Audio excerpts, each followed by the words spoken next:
with my little Lush Kingdom notepad. So it's out. I watched it immediately. LA Originals. If you ain't got tatted by cartoon, you ain't got no tat. If you ain't get shot by Esteban, you got a weak photographer. Yo, kick it off, dog. So calling all you 90s kids, okay? Anybody, especially like 90s teens, you are almost automatically going to be into this movie because it's a documentary about Esteban and Mr. Cartoon, who were so intrinsic to the LA hip-hop scene in the 90s that, man, it's just gushing everywhere in this documentary. Hip-hop culture owes so much to Tunes and Esteban. Cartoon, baby. My boy Cartoon. Cartoon. Everything Cartoon did, Esteban was there. Capturing the whole culture. Lowrider culture, tattoo culture. Everything, man. So I had my notebook with me because this thing had either clips from photographs of video of documentary footage from the past from so many celebs. I had to take notes. So here we go.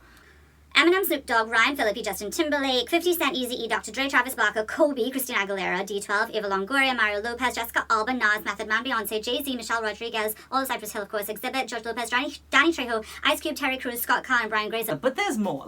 That was just, my little notes. I'm a photographer and director, raised in LA. Hip-hop was new.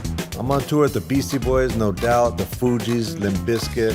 And I'm the only one there with a camera. The documentary is constantly just dazzling you with either awesome past footage or, man, they were able to interview that guy and that girl and, oh, they're still friends with that person.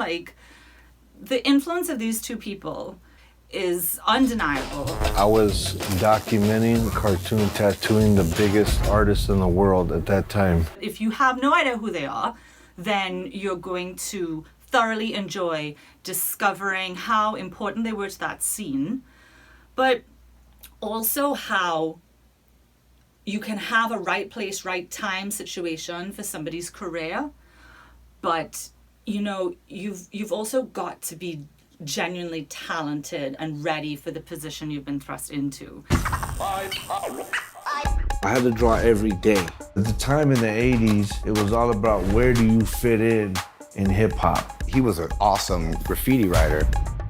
I remember his first tattoos, it was oh, it's over. Cartoon gave Eminem one of his first tattoos. This is not a random success story. It's not just, whoa, that's so crazy. Because there's a lot of that's so crazy, but it's not just that. It is a buddy comedy. And the more we hung out, the more we just started building on ideas of things that we could do to make money that weren't illegal. We looked at each other and we were like, we need to go to the next level, man. And they grew that empire, Soul Assassin Studios. Just happened. These guys are genuine giants in what they do. And the way they were able to come together is fully inspiring.